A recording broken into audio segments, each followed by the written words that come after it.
Now, let's get to that Channel 2 Action News investigation. An overpayment outrage. A letter out of nowhere from the federal government demanding thousands of dollars, even tens of thousands of dollars. It's people receiving Social Security and Social Security disability payments who are getting these surprise bills. Channel 2 consumer investigator Justin Gray reports that the Social Security Administration is trying to get back billions of dollars it says it should have never paid. In most of these cases, the recipients had no way to know their Social Security payments were wrong. And in some cases, it was the government's mistake. We filed a Freedom of Information Act request more than a year ago to find out how many people this is happening to. Just this week, the agency told us they won't release that information. It just feels like we've been failed.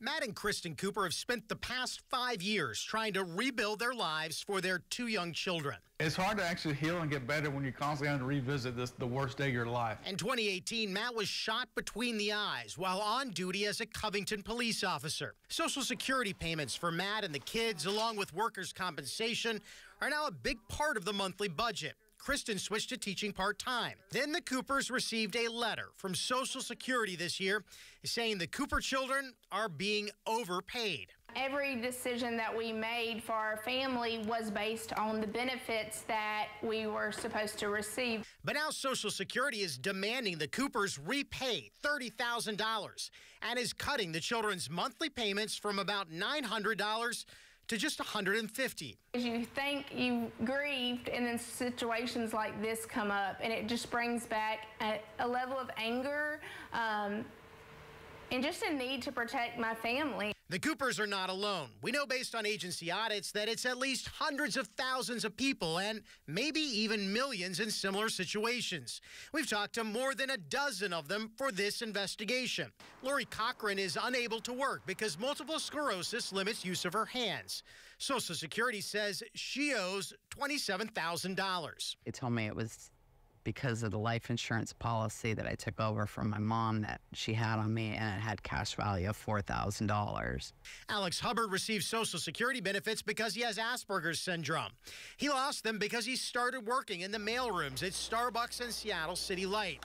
Social Security says he owes them $11,000. I don't have the money, unfortunately. I could not afford it. These two longtime Social Security workers and employee union leaders are speaking out. They say in recent years the problem has gotten worse. What has changed is that we don't have enough people to do the work. Critically low staffing levels mean it can be several years before workers reassess people's cases and catch overpayments.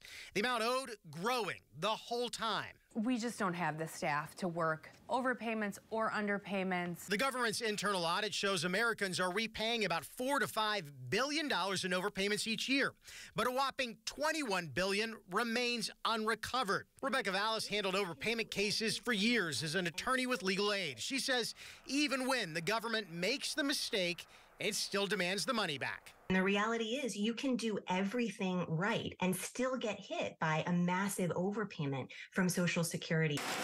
Channel 2 Action News first started reporting on these overpayments back in 2020. Our investigation showed you how a provision of the 2008 Farm Bill eliminates the statute of limitations for collecting old debts. Ginger Snowden got a bill from Social Security that dates back 40 years. And they just kept saying over and over again, you know, that I was 14 years old.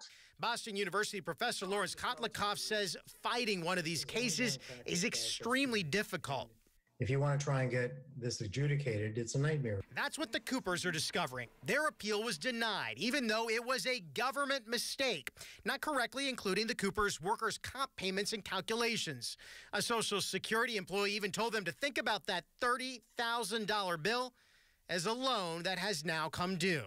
The system has definitely let us down, and we thought it was something that was going to help us in a time of need. The Social Security Administration declined our request for an interview, but sent a statement saying they are required by law to recover these payments. And, quote, while staffing losses and resource constraints have challenged our service delivery, our payment accuracy rates remain very high. Families can appeal these decisions. After their appeal was rejected, the Coopers are now applying for a waiver. So the story is a collaboration between our sister stations in 7 states, along with KFF Health News.